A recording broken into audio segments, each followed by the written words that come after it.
Hello everyone. आज की इस वीडियो में हम लोग यूपी जीडीसी का प्रश्न पत्र सॉल्व करेंगे जो कि 2008 का प्रश्न पत्र है। इसकी परीक्षा आपकी 31 मई को होना निर्धारित है। इसका जो प्री एग्जाम है वो 31 मई को भी निर्धारित हुआ है। तो उसी के संदर्भ में हम लोग आज ये प्रश्न पत्र हल करेंगे और ये हमारा 2008 का क्वेश्चन पेपर है और इसमें 120 प्रश्न है। परंतु वर्तमान में जो आपका पैटर्न है वो चेंज हो चुका है और इस समय आपके 90 प्रश्न आते हैं।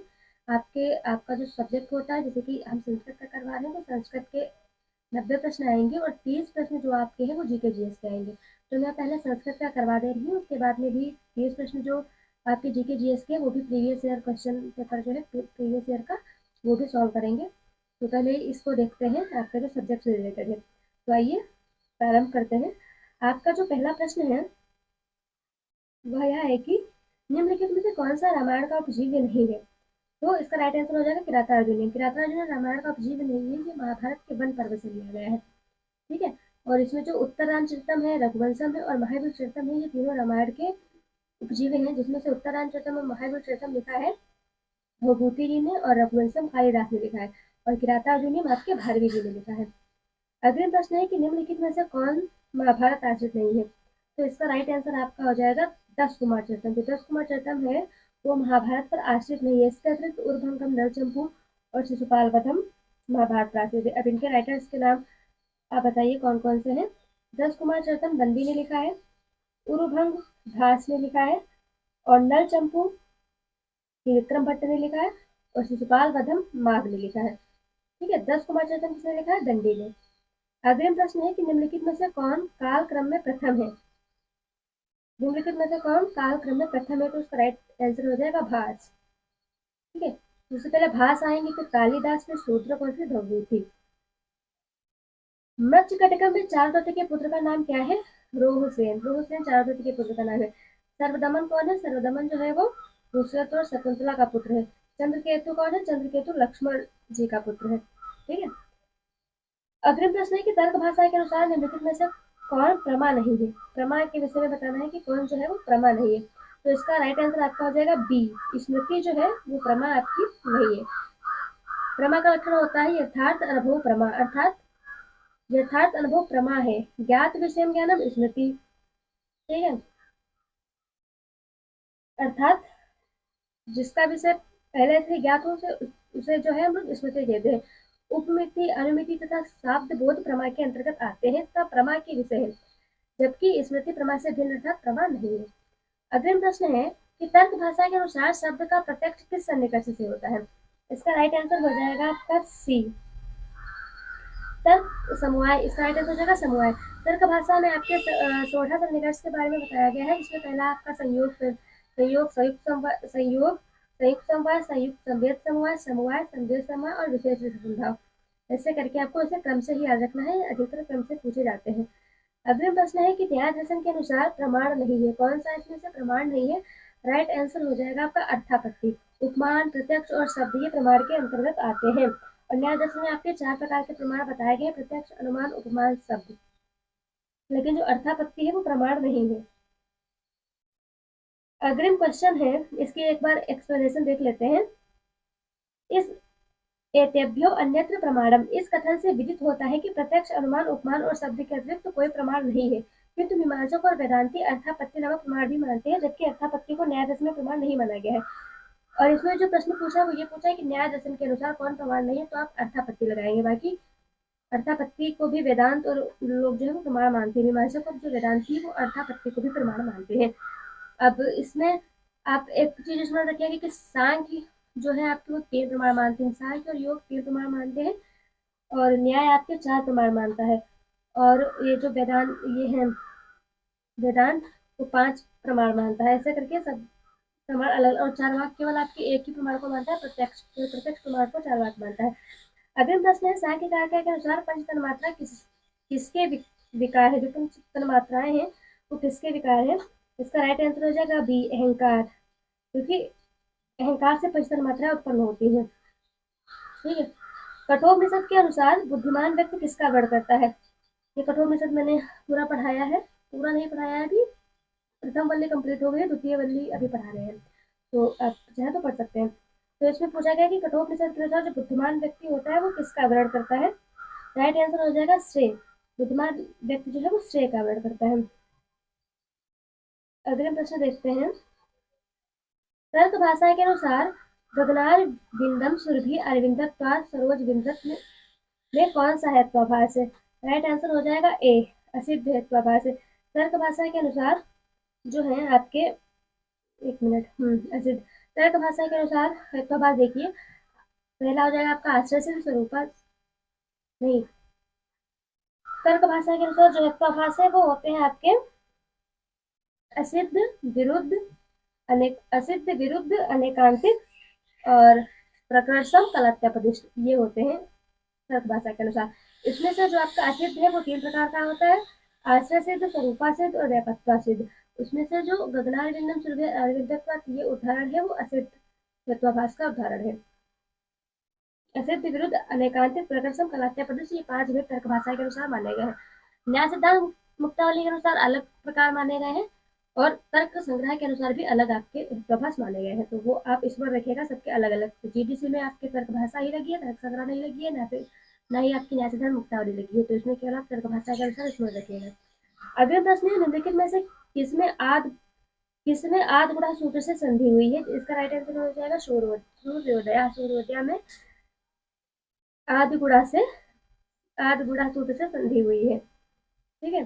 अगले प्रश्न, निम्नलिखित में से कौन सा हल संधि का उदाहरण नहीं है। तो राइट आंसर हो जाएगा बी, शिवो बंध्या जो है यह हल संधि का उदाहरण नहीं है। शिव बंध्या हल संधि का उदाहरण नहीं है क्योंकि इसका विच्छेद शिव घन बंध्या होगा। हसीचा सूत्र से शिवो बंध्या बना, जैसे कि जगन्नाथ सच्चिदानंद सचित और चिन्मय चितमय।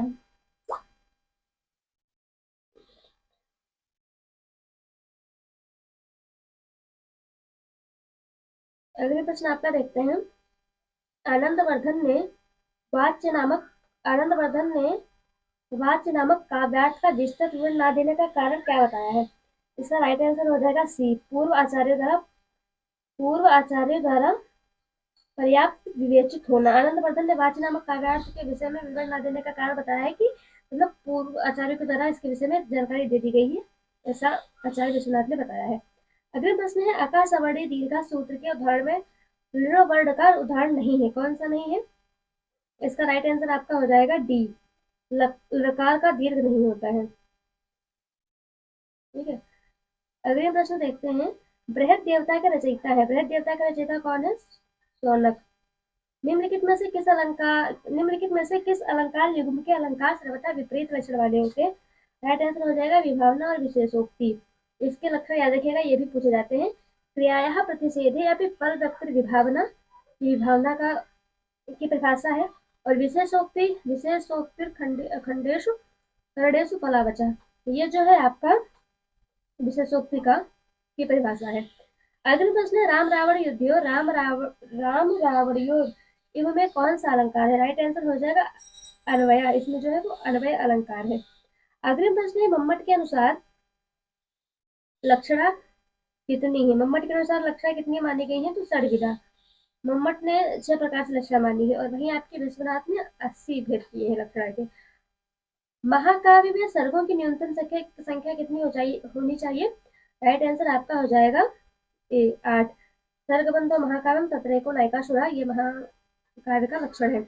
और अगर आपसे ये पूछे कि नाटक में न्यूनतम अंक कितने होने चाहिए, तो उसका राइट आंसर हो जाएगा 5। नाटक में 5 जो है वो न्यूनतम होने चाहिए, वैसे नाटक में 10 अंक होने चाहिए। अगला प्रश्न, महाकाव्य का अंगिरस होता है। तो महाकाव्य का अंगिरस होता है श्रृंगार। महाकाव्य का अंगिरस श्रृंगार होता है। अगले प्रश्न को देखते हैं। उत्तरांचलतम के तृतीय अंक में सीता की सखी का नाम क्या है। राइट आंसर हो जाएगा इसका वासंती। वासंती जो है वो सीता की सखी होती है। बाकी जो तमसा और मुरला है ये 2 नदियां होती हैं। और आपका जो तृतीय अंक है वो यहीं से प्रारंभ होता है, तब द्वया नदी प्रवेश, यानी कि तब 2 नदियों का प्रवेश होता है, ऐसे करके एक बात वो आता है, उसी से प्रारंभ होता है आपके तृतीय अंक का। उत्तरांचलतम के जो लेखक है वो भभूति और ये 7 अंकों का नाटक है। ठीक है। और मुरला तमसा को इसमें जो है ये 2 नदियां होती है और यहाँ पे लिखा हुआ है कि तमसा और मुरला नामक 2 नदी अधिष्ठात्री देवियां हैं। ये प्रश्न एक बार आपका पूछा गया था कि मुल्ला कौन है, तो मुल्ला नदी है, इसमें ऑप्शन में था नदी, तो उसका राइट आंसर नदी था। और अरुंधति कौन है, ये महर्षि वशिष्ठ की पत्नी है। अग्रिम प्रश्न है, शुक्ल यजुर्वेद में अध्यायों की संख्या है कितनी, कितनी संख्या, तो 40। मंमट के अनुसार कौन मध्यम काव्य होता है, राइट आंसर हो जाएगा जिसमें व्यंग्यांश गुणीभूत होता है उसे मध्यम काव्य कहते हैं। मृच्छकटिकम शब्द का संधि विच्छेद क्या होगा, मृच्छकटिकम, मृच्छकटिकम किसने लिखा है, शूद्रक ने लिखा है। मृच्छकटिकम के जो पात्र हैं उनके नाम याद रखिएगा, अधिकतर पूछे जाते हैं। तो मृच्छकटिकम शब्द का संधि विच्छेद क्या आ जाएगा, मृत धन सटिकम। देख लेते हैं मृत सटिकम, मृच्छकटिकम सबसे पहले ता और सा का योग होने के कारण इष्टोष्ण सूत्र से सुषुप्त होकर ता को चा होकर मृच्छ सटिकम बना, और सरसों षष्ठी सूत्र से सा को छा होकर मृच्छकटिकम बना, यानी कि इसमें ध्यान रखिएगा जो जो सूत्र लगे हुए हैं उनका ध्यान रखिएगा। अगला प्रश्न है, ऋग्वेद में देवसा रूप किस विभक्ति का है, तो ऋग्वेद में जो देवसा रूप है वो प्रथमा विभक्ति का है। अगला प्रश्न है, निम्नलिखित में से किस सूत्र में तृतीया विभक्ति होती है, इसका राइट आंसर हो जाएगा इत्यम भूत्य लक्षणम, इत्यम भूत्य लक्षणम में तृतीया विभक्ति होती है। आगे देखते हैं, निम्नलिखित में से किस उदाहरण में षष्ठी विभक्ति है, राइट आंसर हो जाएगा सी, मातु स्मृति में षष्ठी विभक्ति, मातु स्मृति में जो है वो षष्ठी विभक्ति है। माधुर्य गुण किस रस का धर्म है, माधुर्य गुण जो है वो श्रृंगार रस का धर्म है। श्रृंगार रस का स्थायी भाव बताइए, श्रृंगार रस का स्थायी भाव क्या होता है, कमेंट करिएगा, बहुत इजी है। अगला प्रश्न है, गो समीपे में अव्ययभाव समास कीजिए, गो समीपे में अव्ययभाव समास कैसे, इसका राइट आंसर हो जाएगा उपगु। भवदीया में प्रत्यय निर्देश कीजिए, भवदीया में कौन सा प्रत्यय है, राइट आंसर हो जाएगा ए, छा प्रत्यय, भवदीया में छा प्रत्यय है।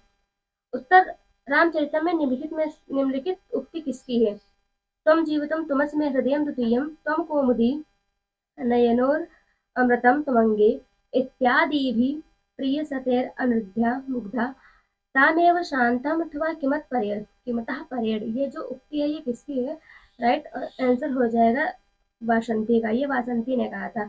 उत्तर रामचरितम में जो वसंती होती है वो सीता जी की सहेली भी होती है और वन देवी भी होती है, फिर वन देवता, वन देवता वसंती राम को अपने सीता विषय प्रतिकार सुना रही है, वह याद दिलाती है कि आप कहते थे कि सीता मेरा जीवन है, दूसरा प्राण है, लेकिन उसको एकांत में वन में छोड़कर आपने क्या कर दिया, त्वाम जीवितम तमस्मि हृदयम द्वितीयम, ऐसा आप कहते थे। ये पंक्ति आप याद रखिएगा, पंक्ति पूछी गई है। त्वम जीवितम तमस्मि हृदयम किसकी पंक्ति है, वासंती की पंक्ति है। अगले प्रश्न देखते हैं, मेघ एक अचेतन ज्ञान शून्य धुआं प्रकाश जल और वायु का सम्मिश्रण है, संदेश तो किसी चेतन प्राणी के द्वारा भेजा जा सकता है जिसकी इंद्रिया कुशल हो। यहाँ यक्ष यह सब समझता हुआ मेघ से निवेदन करता है, निम्नलिखित सूक्तियों में किस सूक्ति में इसका कार्य बताया गया है, तो राइट आंसर इसका हो जाएगा बी, राइट आंसर हो जाएगा इसका बी, कामार्ता ही प्रकृति कृपा कृपणास चेतना चेतन अचेतनेशु, ये मेघदूत से आपके लिया गया है, जब यक्ष होते हैं वो मेघ से प्रार्थना करते हैं तो संदेश ले जाने के लिए। अगला प्रश्न है, कालिदास का जन्म स्थान अधिकांश विद्वान उनके ग्रंथों में वर्णित सामग्री के आधार पर उज्जैनी मानते हैं। पूर्व मेघ में कुछ श्लोक में इसी अभिप्राय की ओर संकेत मिलता है, निम्नलिखित में से किस श्लोक को उनके प्रमुख रूप में सम्मिलित किया गया है, राइट आंसर हो जाएगा सी, वक्रः पंथा यदा विभवता प्रतिष्ठित्योर शाम। देखिए प्रश्न 2008 में हिंदी में पूछे जाते थे, पर अब हिंदी में प्रश्न नहीं पूछे जाते हैं, संस्कृत में प्रश्न आपके पूछे जाते हैं। अगला प्रश्न है, भारतीय विरचित प्रसिद्ध महाकाव्य किरातार्जुनीय में किरात से क्या अभिप्राय है, राइट आंसर हो जाएगा किरातधारी शिव, जो ये किरातार्जुनीय में इसमें 18 सर्ग हैं, इसमें रखिएगा। अगला प्रश्न है, नर चंपू में आर्याव्रत वर्णन में मुख्य रूप से किन अलंकारों का प्रयोग हुआ है, इसका राइट आंसर हो जाएगा ए, श्लेष उपमा और परसंख्या, श्लेष उपमा और परसंख्या का वर्णन हुआ है। अगला प्रश्न है, निम्नलिखित में से कौन गद्यकारों का समूह है, राइट आंसर हो जाएगा डी, सुबंधु दंडी और बाढ़। सुबंधु ने क्या लिखा है, वासुदत्ता, दंडी ने क्या लिखा है, दस कुमार चरितम, और बाढ़ ने लिखा है हर्षचरितम और कादम्बरी। अगला प्रश्न है, आनंदवर्धन ने ध्वन्यालोक में एक विशिष्ट अर्थ की प्रशंसा की है, वह महाकवियों की वाणी में उसी तरह सुशोभित होता है जैसे अंगनाओं में लावण्य, वह अर्थ ही काव्य की आत्मा है, उसे क्या कहते हैं, राइट आंसर हो जाएगा प्रतीयमान। रूप रूपक भेद की दृष्टि से मृच्छकटिकम क्या है? तो मृच्छकटिकम आपका जो है प्रकरण है, रूपक भेद की दृष्टि से मृच्छकटिकम प्रकरण है। अगला प्रश्न है, यो हेहोवाद किस प्रसंग में आता है? राइट आंसर हो जाएगा भाषा का उद्भव। भाषा के उद्भव में यो हेहोवाद के विषय में विस्तृत विश्लेषण किया गया है। अगला प्रश्न है, अपभ्रंश है। अपभ्रंश क्या है? इसका राइट आंसर हो जाएगा बी। अपभ्रंश एक मध्यकालीन भारतीय आर्य भाषा है। स्वर श्रेणी इसके अंतर्गत है। स्वर श्रेणी इसके अंतर्गत किसके अंतर्गत आती है? स्वर श्रेणी राइट आंसर हो जाएगा प्राकृत। प्राकृत के अंतर्गत आती है। और अभी ये जो आपका इससे पूर्व का क्वेश्चन था कि अपभ्रंश है, तो इसका राइट आंसर आपका था मध्यकालीन भारतीय आर्य भाषा। अब इसमें एक चीज देखिए आप कि इसमें क्रम दिया गया है कि कौन सी भाषा कैसे आई। इसको एक बार इसका एक्सप्लेनेशन देखिए। अपभ्रंश मध्यकालीन भारतीयों के द्वारा बोली जाने वाली आर्य भाषा है। सबसे पहले पाली भाषा का विकास हुआ। ये प्रश्न भी असिस्टेंट प्रोफेसर में पूछा गया था कि सबसे पहले कौन सी भाषा आई है। तो सबसे पहले पाली भाषा का विकास हुआ, तत्पश्चात प्राकृत, और इसके बाद में संस्कृत, संस्कृत के बाद में अपभ्रंश, इसके बाद अव्वाहट तथा सबसे अंत में हिंदी भाषा का विकास हुआ।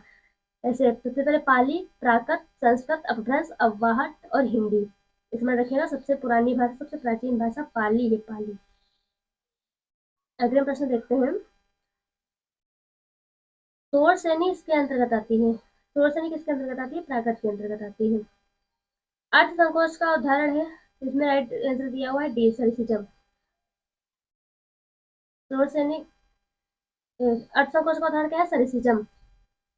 प्रवीण, प्रवीण जो है अर्थ विस्तार का उदाहरण है। तेल भी आपका अर्थ विस्तार का उदाहरण है। प्रवीण पहले जो वीणा बजाने में कुशल होता था उसको प्रवीण बोलते थे, लेकिन अब किसी भी कार्य में प्रवीण हो तो उसे प्रवीण बोल देते हैं। पहले तिरेसु तेलम जो तेल से निकलता था उसे तेल बोलते हैं। अब सरसों का तेल भी तेल होता है, आंवले का भी तेल होता है, और सबको तेल बोलते हैं, लेकिन पहले जो तेल से निकलता था तेल उसको तेल बोलते हैं।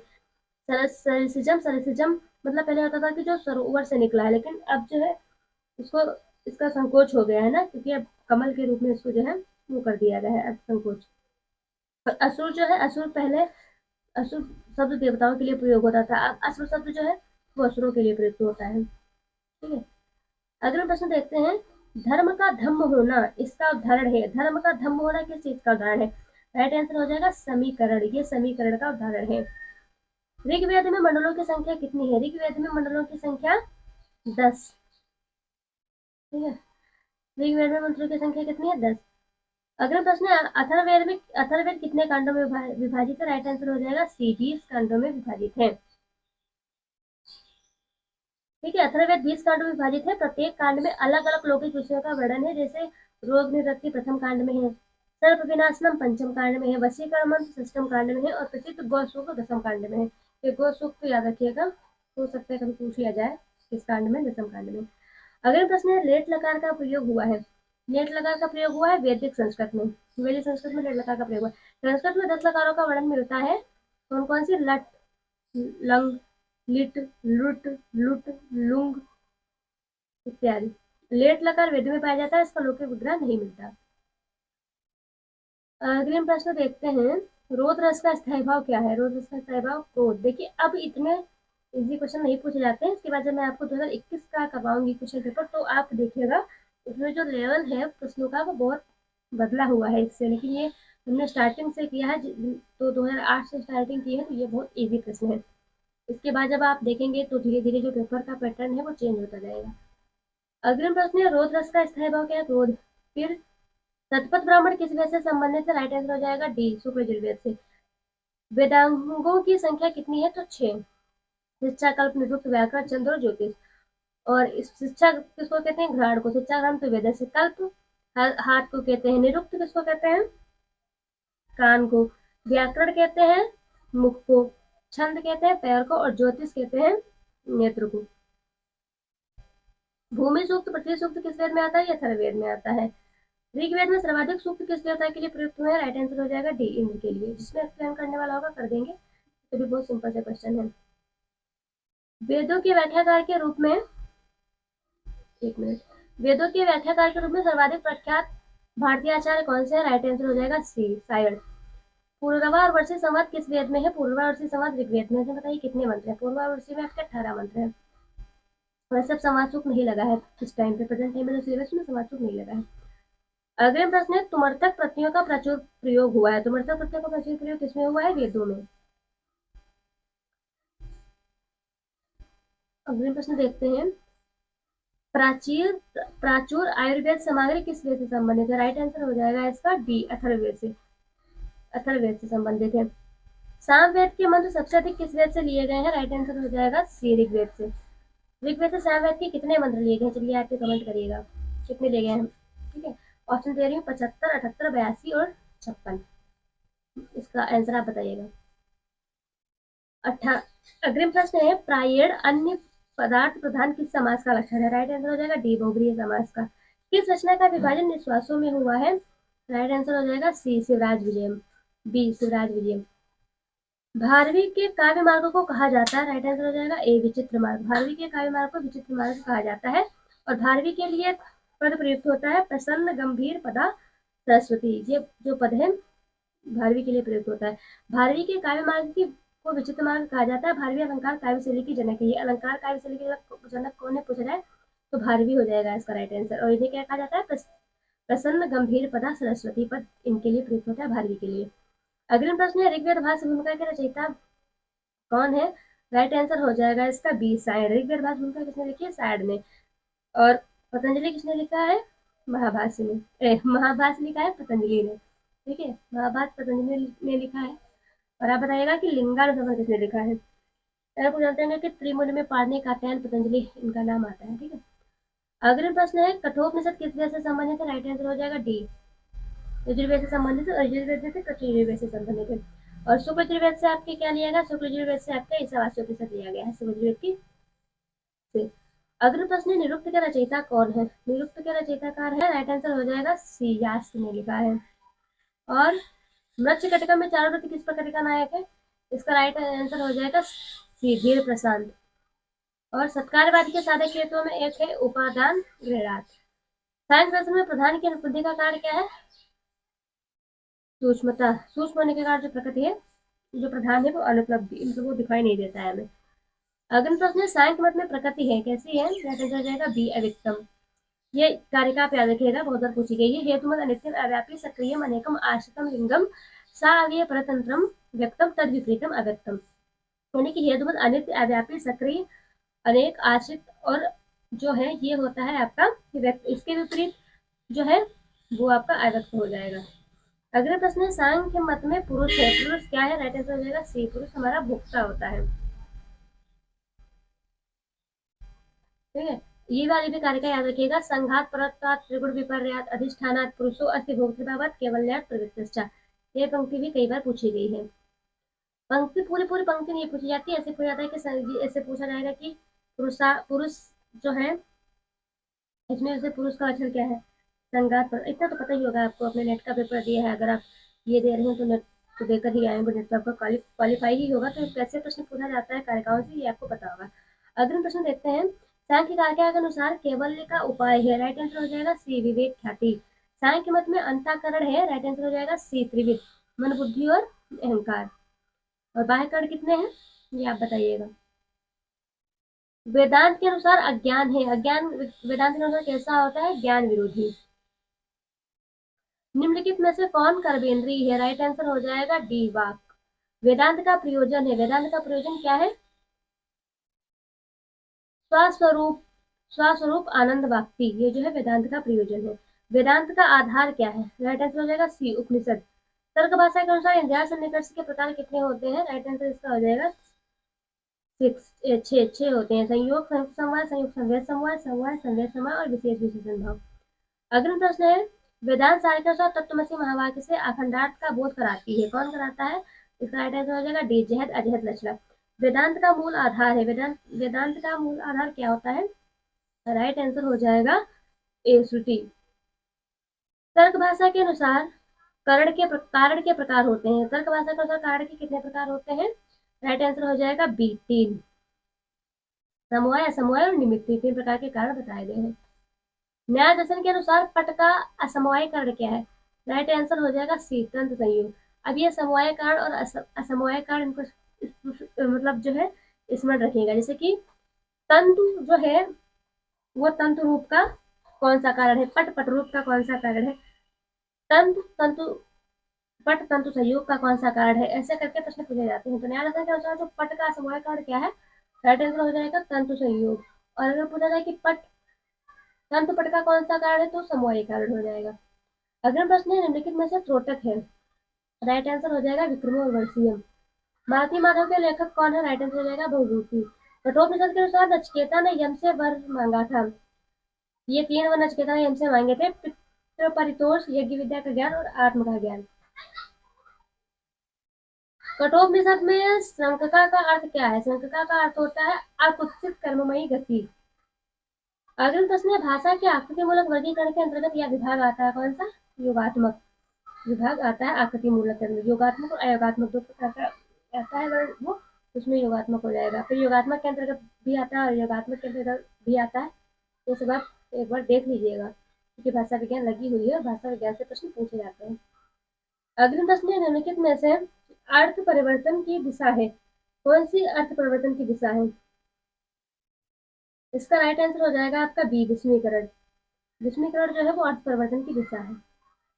निम्नलिखित में से कंठ से उच्चारित होने वाली ध्वनि कौन सी है, राइट आंसर हो जाएगा डी, अकुह विसर्जन। यह नाम कंठा अर्थात आ और का वर्ग, हा तथा विसर्ग, ये जो है कंठ के इसका जो उच्चारण स्थान है वो कंठ होता है। और ऋतु रसा नाम दंता, इस और उपपद ध्वनि नाम ओष्ठव, ऋतु रसड़ा मूर्धा, ये आप याद कर लीजिएगा। तो इससे उच्चारण स्थान किसका क्या होता है, यस रहेगा। अगला प्रश्न है, निम्नलिखित में से अच संधि का उदाहरण है, राइट आंसर हो जाएगा सी, पाव का। निम्नलिखित शब्दों में द्वंद्व समास का उदाहरण है, द्वंद्व समास का उदाहरण क्या है, सी, पितरौ। द्वंद्व जो है वो आपके समास 3 प्रकार के होते हैं, त्रेतया द्वंद्व, समाहार द्वंद्व और एक शेष द्वंद्व। अब इसमें अलग अलग से भी पूछा जाता है कि त्रेतया द्वंद्व का उदाहरण क्या है और समाहार द्वंद्व का और एक शेष द्वंद्व का, तो अलग अलग से भी जो है उदाहरण आप देख लीजिएगा। निम्नलिखित शब्दों में कृदंत है, कृदंत क्या है, राइट आंसर हो जाएगा कुंभकारा। कुंभकारा है जो वो आपका कृदंत है। अब एवं नी उपसर्ग में विष के योग से किस विभक्ति का प्रयोग होता है, अभी एवं नी उपसर्ग पूर्वक विष धातु के योग से किस विभक्ति का प्रयोग होता है, राइट आंसर हो जाएगा डी, द्वितीय विभक्ति का प्रयोग होता है। अगले प्रश्न देखते हैं, हसनम में किस प्रत्यय का प्रयोग हुआ है, राइट आंसर हो जाएगा बी, ल्युट। ऋग्वेद में कौन से देवता चमत्कार युक्त कार्यों का संपादन करते हैं, राइट आंसर हो जाएगा ए, अश्विनी। अश्विनी कुमार जो होते हैं वो चमत्कार युक्त कार्यों का संपादन करते हैं। निम्नलिखित में से वासव दत्ता गद्य काव्य के नायक कौन है, वासव दत्ता किसने लिखी है, राइट आंसर हो जाएगा वासव दत्ता के नायक कौन है, इसमें ये पूछा गया, राइट आंसर हो जाएगा कंदर्प केतु। और वासव दत्ता किसने लिखी है, तो वासव दत्ता ने लिखी है आपके महाकवि सुपंधु ने। और स्वप्नवादत्तम किसने लिखी है, स्वप्नवादत्तम लिखी है भास ने। स्वप्नवादत्तम के नायक उदयन है और वासव दत्ता के नायक कंदर्प केतु है, ये याद रखिएगा। अगला प्रश्न है, हितम में किस प्रत्यय का प्रयोग हुआ है, राइट आंसर हो जाएगा का प्रत्यय का प्रयोग हुआ है। ऋक प्रतिशाख्य में किस वेदांग से ऋक प्रतिशाख्य किस वेदांग से संबंधित है, राइट आंसर हो जाएगा डी, इससे शिक्षा से संबंधित। ऋक प्रतिशाख्य किसने लिखा है, सौनक ने लिखा है, ठीक है। भरत के रस सूत्र के व्याख्याकारों में भुक्तिवाद के आचार्य कौन है, राइट आंसर हो जाएगा डी, भट्टनायक। भट्टनायक ने भुक्तिवाद दिया है, भट्टनायक ने क्या दिया है, उत्पत्तिवाद। सबके याद रखिएगा, पूछे जाते हैं, शंकु का और अभिनव गुप्त का, इनका सबका अलग अलग पूछा जाता है।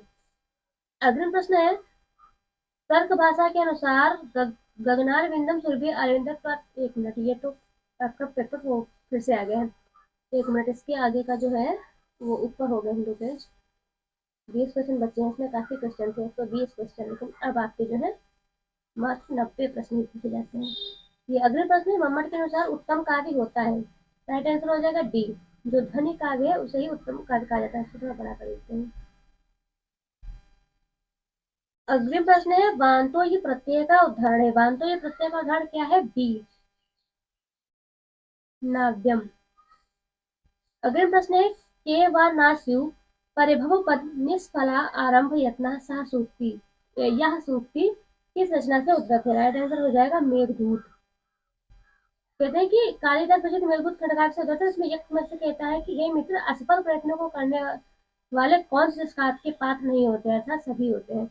ये पंक्ति वहां पे आती है जब वो कहते हैं, यक्ष कहते हैं मेघ से कि जो मतलब अगर हम सज्जन पुरुष के आगे कोई कामना करें भी, उनसे कुछ मांगे भी और वो हमें ना भी दे, तब भी हमारा अपमान नहीं होता, लेकिन अगर हम दुर्जन पुरुष के आगे कुछ भी मांगते हैं और वो हमें दे भी देता है, लेकिन फिर भी वो जो है आगे जाकर के चार लोगों से कहेगा, तो उससे जो हमारी है वो छवि खराब होती है, ऐसा करके कहा गया है। अगला प्रश्न है, मम्मट ने आकांक्षा योग्यता सन्निध विचार वाक्यम वाक्यम वाक्यमाणां स्वरूपाणां पदार्थानां समन्वय तत्पर्यार्थो विशेष वपुर पदार्थो अपि वाक्यार्था, यह कहकर किस बात का संकेत किया है? राइट आंसर हो जाएगा सी, अभितान्वयवाद। अब इसमें यह प्रश्न कई बार पूछा जाता है कि अभितान्वयवाद और अन्विताभिधानवाद किसने लिखा? तो अभितान्वयवाद के जो रचनाकार है वो कुमारिल है, और अन्विताभिधानवाद के प्रभाकर है, याद रखिएगा। और वाच्यार्थ और वाक्यार्थ किसके अंतर्गत आता है, ये भी कई बार पूछा गया है। कारण के होने पर कार्य के ना होने का वर्णन में कौन सा अलंकार है? राइट आंसर हो जाएगा सी, विशेषोक्ति। विभावना तो बिना हेतु कार्योत्पत्ति उच्यते, सती हेतु फलाभावी विशेषोक्ति द्विधा। अगले प्रश्न है, केचित् पुनर्लक्षण करणशालीन बुद्धयो ध्वनस्तत्त्वं सह हृदय हृदय संवेदमेव क्षमाख्यातवन्तः आनंदवर्धन का केचित् शब्द से संकेत किसके प्रति है? राइट आंसर इसका हो जाएगा बी, असत्य वक्त असत्य वक्तव्यवादी। राइट आंसर हो जाएगा बी, असत्य व्यक्तवादी। अग्रिम प्रश्न है, निम्नलिखित में से कौन लघुत्रय में सम्मिलित नहीं है? लघुत्रय में कौन सम्मिलित नहीं है? राइट आंसर हो जाएगा इसका ए, गीत गोविंद। अब देखिए यहाँ पर लघुत्रय और बृहत्त्रय को याद रखने की एक ट्रिक है। अगर आपको लघुत्रय के याद रखना है तो आप याद रखिए कुमार से। कु से हो जाएगा कुमार संभव, माँ से हो जाएगा मेघदूत, और रा से हो जाएगा रघुवंशम। और बृहत्त्रय को आपको याद रखना है तो किशन से याद रखिए। की से हो जाएगा किरातार्जुनीय, सा से हो जाएगा शिशुपाल वधम, और ना से हो जाएगा नैषधीचित्तम। और लघुत्रय को आप ऐसे भी याद रख सकते हैं कि लघुत्रय में जो है वो कालिदास की रचनाएं आती है। ठीक है, आप कुमार और किशन से याद रखिएगा, ज्यादा इजी रहेगा। अगला प्रश्न है, पुरु किसका पुत्र था? राइट आंसर हो जाएगा डी, शर्मिष्ठा का। ये आपके चतुर्थ अंक में इसका वर्णन किया गया है, शर्मिष्ठा वाला जो आपका श्लोक है वो चतुर्थ अंक में आता है। अगला प्रश्न है, प्रस्थान त्रयी में कौन नहीं आता है? राइट आंसर हो जाएगा बी, ब्रह्मसूत्र, उपनिषद और गीता, ये प्रस्थान त्रयी में आते हैं। श्रीमद् भागवत प्रस्थान त्रयी में नहीं आती है। अगला प्रश्न है, निम्नलिखित में से शुद्ध वाक्य क्या है? राइट आंसर हो जाएगा बी, देवदत्ता पादेन खंजा, ये शुद्ध वाक्य है। अगला प्रश्न है, प्रियम वदति, इस अर्थ में शुद्ध प्रयोग है? राइट आंसर हो जाएगा ए, प्रियम वदा। प्रियम वदति, कौन जो प्रिय बोलता है वो है प्रियम वदा। अगला प्रश्न है, मम्मट का प्रकार लक्षण में तद शब्द का आशय है? राइट आंसर हो जाएगा डी, काव्य। तद तद 200 शब्दार्थों गुण वंकटि पुनः पापी कहा गया, तो इसमें जो तद शब्द है उसका आशय हो जाता है काव्य। इसमें अलंकृति में कौन सा वो है, कौन सा वचन है, कौन सा लेंगे, ये पूछा गया है, इसे इसमें रखिएगा। अलंकृति पुनः कापी से मम्मट का अभिप्राय है? क्या अभिप्राय है? अलंकृति पुनः कापी से मम्मट का अभिप्राय है, इसका राइट आंसर हो जाएगा सी, काव्य से अलंकार होता है, परंतु कहीं अलंकार विहीन होने पर भी उसका काव्यत्व अक्षुण्ण रहता है। अगला प्रश्न है, गद्य काय वासवदत्ता के लेखक कौन है? राइट आंसर हो जाएगा डी, सुबंधु। नाटक में संधियों की संख्या कितनी होती है? राइट आंसर हो जाएगा बी, 5। कौन कौन से मुख्य प्रतिमुख गर्भ विमर्श उपसंकृति? देखिए 10 कुमार चैप्टर में आपके संधि, अर्थोपक्षेपक, कार्यावस्थाएं और वो ये सारी चीजें दी गई हैं, तो सारी चीजें 5-5 ही हैं। कौन कौन सी हैं ये आप इसमें रख लीजिएगा। भर्तहरि के नीति शतकम में तदा मूर्खो अस्मित ज्वर इव मदो में व्यापगतः का तात्पर्य क्या है? राइट आंसर हो जाएगा डी, बुद्धिमान के संपर्क में आने पर ज्ञानी होने का नशा उतर जाता है। अगला प्रश्न है, काय प्रकाश में उद्धत स्वच्छंदोच्छल, ये जो है इसका उदाहरण है, तो इसका राइट आंसर हो जाएगा सी, अवर काव्य का। अगला प्रश्न है, निम्नलिखित अलंकारों में से कौन सा उभय अलंकार है? राइट आंसर हो जाएगा सी, श्लेष। अध्यात्म में समास है, कौन सा समास है अध्यात्म में? राइट आंसर हो जाएगा ए, अव्ययी भाव। अगला प्रश्न है, वैषयिक आधार में सप्तमी विभक्ति का उदाहरण क्या है? राइट आंसर हो जाएगा सी, मोक्ष इच्छा अस्ति। और इसमें जो है आधार 3 प्रकार के बताए गए हैं। कौन कौन से? औपश्लेषिक, वैषयिक, अतिव्यापक और ये 3 प्रकार के बताए गए हैं। तो इसमें औपश्लेषिक का उदाहरण हो जाएगा कटे अस्ति, मोक्ष इच्छा अस्ति। और वैषयिक का आधार का उदाहरण हो जाएगा, क्या लिखा है, एक मिनट,